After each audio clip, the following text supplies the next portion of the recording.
Maka nikmat mamasan di Gusti Allah teh kulantaran seueur urang we bagi dua. Hiji nikmat teh disebatna nikmat zahir. Nu kadua nikmat teh disebatna nikmat batin. Nikmat zahir nikmat anu nampak. Nikmat batin nikmat teu nampak, teu kaciri. Umumna urang mah sok ninggal nikmat teh anu zahir. Nikmat zahir teh nikmat anu nampak.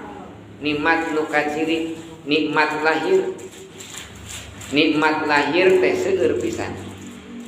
Hiji nikmat lahir urang dipasihan baldatun thayyibatun wa rabbun ghafur. Hiji negara anu gemah ripah loh jinawi.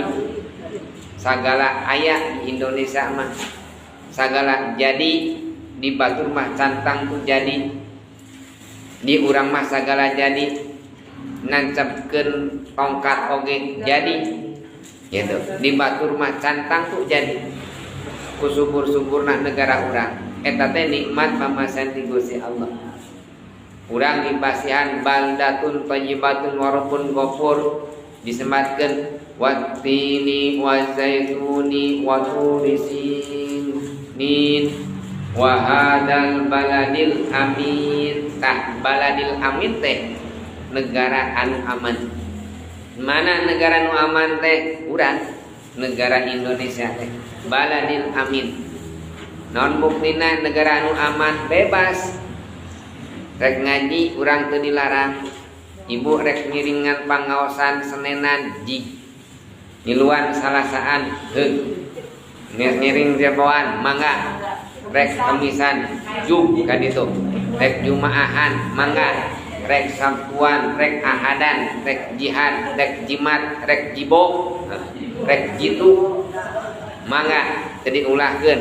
Datang Muharraman bulan Muharraman, datang bulan Rajab Rajaban, datang bulan Mulud Muludan, datang Ramadan nuzulul Quran ke Ramadan nuzulul Quran.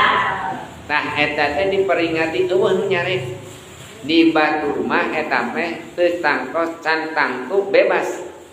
Lamun rek ngaos teh kudu izin heula kumaha rek amanah. Di Indonesia mah alhamdulillah aman. Wa hadal baladil amin, ieu negara teh negara anu aman. Eta negara anu aman teh nikmat ti Gusti Allah. Nikmat nu mana? Nikmat anu zahir nu katingali. Termasuk